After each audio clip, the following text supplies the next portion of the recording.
வணக்கம் மக்களே. நம்ம கார்த்திக் கதையில நவம்பர் 16 என்ன நடக்க போகுது அப்படிங்கறத பத்தி தாங்க இந்த வீடியோல இப்ப நம்ம பார்க்க போறோம். இந்த வீடியோவுக்கு மறக்காம லைக் பண்ணிக்கோங்க. நீங்க லைக் பண்றதுதான் எங்களுக்கு அடுத்து வீடியோ போடுறதுக்கு ரொம்பவே இன்ட்ரெஸ்டிங்கா இருக்கும். சோ மறக்காம லைக் பண்ணிட்டு இந்த வீடியோவை பாருங்க. என்ன நடக்குது அப்படின்னு பாத்துக்கிட்டீங்கன்னா, நம்ம ஹீரோ வந்துட்டு 3 பொண்ணுங்களையும் காப்பாத்தி வீட்டுக்கு கூட்டிட்டு வராரு. அப்ப பாட்டிய நேரா ஹீரோவை பார்த்து, ஐயா பேராண்டி, என்னையா ஆச்சு என் பேத்திங்களுக்கு? அப்ப ஹீரோ சொல்றாரு, பாட்டி, கும்பாபிஷேகத்தை நிறுத்தணும் அப்படின்னு அந்த காளியம்மாள் ஒருத்தனை இறக்கிருக்கா. அவன் பேரு மாயாண்டி. அவன்தான் இந்த 3 பெண்ணுகளையும் கடத்திட்டு போயிருக்கான். அதிகாரிங்க கிட்ட அவனை பிடிச்சு கொடுத்துட்டான் பாட்டி. இனிமே எந்த பிரச்சனையும் இல்ல. அப்ப பாட்டி சொல்றாங்க, சரியா பேராண்டி, இதுக்கப்புறம் எந்த வித பிரச்சனையும் இல்லை இல்ல. அப்ப ஹீரோ சொல்றாரு, இல்ல பாட்டி, எந்த பிரச்சனையும் இல்ல, நீங்க கவலைப்படாதீங்க அப்படின்னு. அப்ப பாட்டிக்கு அப்பதான் நிம்மதியாகுது. அப்படா, நான் ஏதோ என் பேத்திங்களுக்கு ஆபத்து அப்படின்னு நினைச்சு நான் ரொம்பவே பயந்துட்டேன் அப்படின்னு. அப்ப ரேவதி சொல்றாங்க, பாட்டி கவலைப்படாதீங்க, அதான் நாங்க நல்லா இருக்கோம்ல பாட்டி. அப்ப பாட்டி சொல்றாங்க, சரிம்மா அப்படின்ட்டு. அதுக்கப்புறம் நம்ம ஹீரோ என்ன பண்றாருன்னா, நேரா மயிலு கிட்ட, அந்த காளியம்மாள் சும்மா இருக்க மாட்டாங்க, இதுக்கு அடுத்து கோவில் கும்பாபிஷேகத்தை நிப்பாட்டுறதுக்காக ஏதாவது முயற்சி பண்ணுவாங்க. சோ நம்ம தான் கொஞ்சம் பாதுகாப்பா இருக்கணும். அதுக்கு மயிலு சொல்றாரு, ஆமா சகல, அதுவும் உண்மைதான், நம்ம தான் கொஞ்சம் பாதுகாப்பா இருக்கணும் அப்படின்னு சொல்லி பேசிக்கிட்டு இருக்காங்க. அப்போ அந்த இடத்துக்கு நம்ம ராஜா வராரு. ராஜா வந்ததோட ஹீரோ சொல்றாரு, இந்த விஷயத்த பத்தி மாமா கிட்ட சொல்ல வேணாம் அப்படின்னு. ராஜா நேரா ஹீரோவை பார்த்து, மாப்பிள, இந்த கோவில் கும்பாபிஷேகத்தை நிப்பாட்டுறதுக்காக பல வகையில திட்டம் நடந்துகிட்டு இருக்கு அப்படிங்கறது எனக்கு தெரியும் மாப்பிள. ஆனா என்ன நடந்தாலும் சரி, என் உயிரே போனாலும் சரி, இந்த கும்பாபிஷேகம் மட்டும் நிக்க கூடாது மாப்பிள. அப்ப ஹீரோ சொல்றாரு, என்ன மாமா இப்படி பேசுறீங்க? இங்க பாருங்க, உங்களுக்கு எந்த வகையிலையும் ஆபத்து வரவிட்டுற மாட்டோம். உங்களுக்கு நாங்க எப்பவும் பாதுகாப்பா இருப்போம். அதுக்கு அவர் சொல்றாரு, சரிங்க மாப்பிள அப்படின்னு. அப்புறமா மறுநாள் காலை எல்லாருமே கோவில்ல ஒண்ணு கூடுறாங்க. இன்னொரு பக்கம் அந்த காளியம்மாள் நேரா அதிகாரிங்க கிட்ட போயிட்டு அந்த மாயாண்டிய ஜாமீன் கொடுத்து ரிலீஸ் பண்ணி வெளியில கூட்டிட்டு வராங்க. அப்போ நம்ம காளியம்மா சொல்றாங்க, அப்பயே என் மருமகன் சொன்னால, அவன் சரியான ஆளு, கண்டிப்பா சுலபமா உண்மையை கண்டுபிடிச்சிருவான், நீ கொஞ்சம் பாதுகாப்பா இருக்கணும் அப்படின்னு. அப்பவே என் மருமக சொன்னா, கொஞ்சமாவது நீ கேட்டியா? இப்ப எப்படி வசமா சிக்கிட்ட பட்டியா? அதுக்கு அவர் சொல்றாரு, இங்க பாருங்க, உங்க மருமக மேல இப்ப நான் தனி பகையோட இருக்கேன். நீங்க காசு கொடுத்துதான் இனிமே அவனை நான் பழி வாங்கணும் அப்படின்னு அவசியம் இல்ல. நான் அவனை கண்டிப்பா சும்மா விட மாட்டேன். இந்த மாயாண்டி யாரு அப்படிங்கறத அவன்கிட்ட காமிக்கிறேன் அப்படின்னு. அப்ப காளியம்மா சொல்றாங்க, இங்க பாரு, இன்னைக்கு நைட்டு சாமி ஆட போறாங்க. சாமி ஆடுறது யார் தெரியுமா? அந்த ராஜாதான். அவனை நீ காலி பண்ணு. அவனை காலி பண்ணிட்ட, இந்த கோவில் கும்பாபிஷேகம் தானே நின்னு போயிரும். அவனையும் நீ தோற்கடிச்ச மாதிரி இருக்கும். இது கேட்டதும் மாயாண்டி சொல்றாரு, சொல்லிட்டீங்கல்ல, நான் சரியா பண்ணிடுறேன் அப்படின்னு. காளியம்மா சொல்றாங்க, இந்த பாரு, இந்த வாட்டி சொதப்பன மாதிரி சொதப்பிராத. அதுக்கு அவர் சொல்றாரு, சரி, நான் சொதப்ப மாட்டேன் அப்படின்னு சொல்லிட்டு அவர் அந்த இடத்துல இருந்து போறாரு. அவர் போனதும் காளியம்மா நினைக்கிறாங்க, எப்படியோ இவனை அந்த கார்த்திக் எதிரா கொம்பு சீவி விட்டாச்சு, இதுக்கப்புறம் நடக்க போறத நம்ம வேடிக்கை மட்டும் பார்த்தா போதும் அப்படின்னு காளியம்மா நினைக்கிறாங்க. அப்புறமா நம்ம ஹீரோ என்ன பண்றாருன்னா, எல்லாரும் சேர்ந்து கோவில்ல ஒண்ணு கூடி இருக்காங்க. அப்போ பரமேஸ்வரி நேரா அவங்க மகனை பார்த்து, அப்பாடி, உன்னை எப்படியாவது கோவில் கும்பாபிஷேகத்துக்கு வர வைக்கணும் அப்படின்னு நினைச்சேன். அதே மாதிரி என் பேரன் உன்னை கும்பாபிஷேகத்துக்கு கூட்டிட்டு வந்துட்டான். அம்மன் ஆசைப்பட்ட மாதிரி நீ சாமி வேஷம் கட்டுப்பா அப்படின்னு சொல்ல, அவரும் சரி அப்படின்னு சொல்லிட்டு போயிட்டு சாமி வேஷம் கட்டிக்கிட்டு வராரு. வந்துட்டு நிக்கிறாரு. எல்லாருமே அவரை பார்த்து கையெடுத்து கும்பிடுறாங்க. அப்ப ஊர் தலைவர் சொல்றாரு, இங்க பாருங்க, உங்க எல்லாருக்கும் வருஷம் ஆனாலும் இந்த ஊரோட வழக்கத்தை பத்தி தெரியும்னு நினைக்கிறேன்.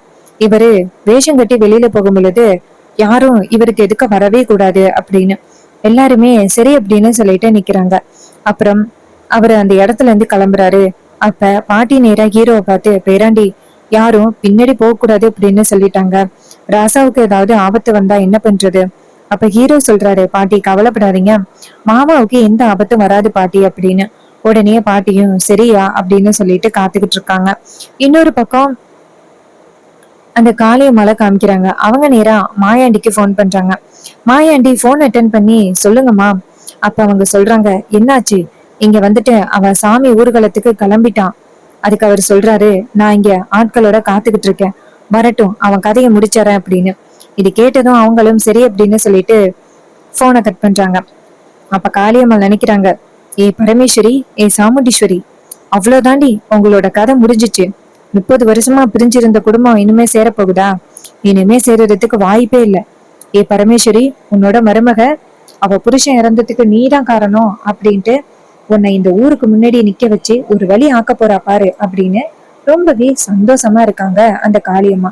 இன்னொரு பக்கம் நம்ம ஹீரோ வந்துட்டு மயிலுக்கிட்ட, இங்க பாருங்க, நம்ம இங்கேயே நிக்கிறது நல்லது கிடையாது. மாமாவுக்கு ஏதாவது ஆபத்து வர்றதுக்கு வாய்ப்பு இருக்கு. நம்ம அங்க போகணும். அதுக்கு அவர் சொல்றாரு, ஆமா சகல, எனக்கும் ரொம்ப நேரமா அதான் தோணிக்கிட்டு இருந்துச்சு. நம்ம இங்க இருக்கிறது சரியே இல்ல, வாங்க போவோம் அப்படின்னு சொல்லிட்டு 2 பேரும் கிளம்புறாங்க. அப்ப ஊர் தலைவர்கள் டக்குன்னு ஹீரோவை நிறுத்துறாங்க. எங்கேயா போறீங்க? அப்ப ஹீரோ சொல்றாரு, இங்க பாருங்க, என் மாமா வந்துட்டு போயிருக்காங்க, அவருக்கு நாங்க துணையா போகணும் அப்படின்னு. இதை கேட்டதும் அவங்க சொல்றாங்க, இங்க பாருங்க தம்பி, உங்களுக்கே தெரியும் போக கூடாது அப்படின்னு, அது தெரிஞ்சும் நீங்க போறேன்னு சொல்றது எந்த விதத்துல நியாயம்? அப்ப ஹீரோ சொல்றாரு, இங்க பாருங்க, மாமாவுக்கு ஏதோ ஆபத்து அப்படின்னு தோணுது, சோ தயவு செஞ்சு எங்களை போக விடுங்க. அதுக்கு அவர் சொல்றாரு, இங்க பாருங்க தம்பி, யாரும் போக கூடாது தம்பி, தயவு செஞ்சு சொல்றது கேளுங்க அப்படின்னு. இது கேட்டதும் நம்ம ஹீரோவுக்கு ரொம்பவே அதிர்ச்சி ஆகுது. அப்போ மயிலு சொல்றாரு, என்ன சகல இது, போகவே கூடாது அப்படின்னு சொல்றாங்க, ஊர் வழக்கத்தை மீறக்கூடாது அப்படின்னு சொல்றாங்களே, இப்போ என்ன சகல பண்றது?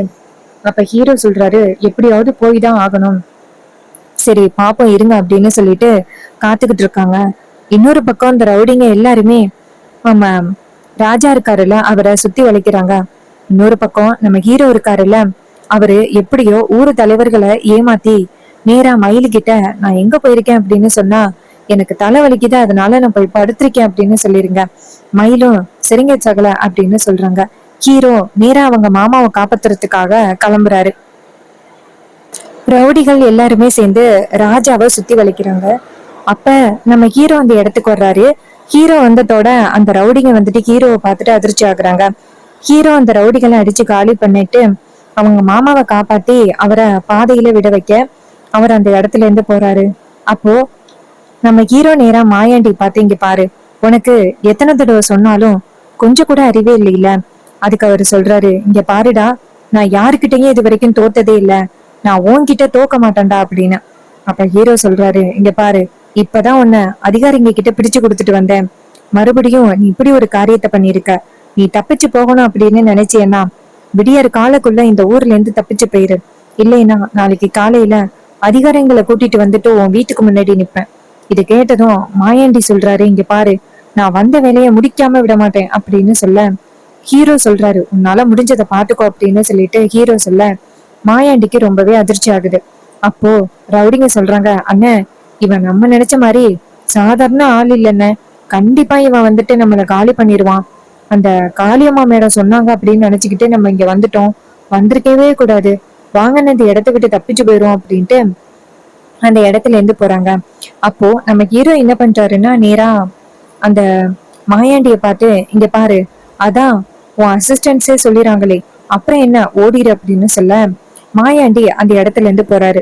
இன்னொரு பக்கம் அந்த ஊர் தலைவர்கள் மயில பார்த்து, தம்பி, எங்க தம்பி அவரு அப்படின்னு. மயில சொல்றாரு, சகலைக்கு தலைவலி மாதிரி இருந்துச்சா, அதான் ரெஸ்ட் எடுக்க போயிருக்காரு. அப்ப ஊர் தலைவர்களும் சரிங்க தம்பி, அங்க இல்ல போகல இல்ல. அதுக்கு மயில சொல்றாரு, சாச்ச, ஏன் சகல அங்கெல்லாம் போகவே இல்லை.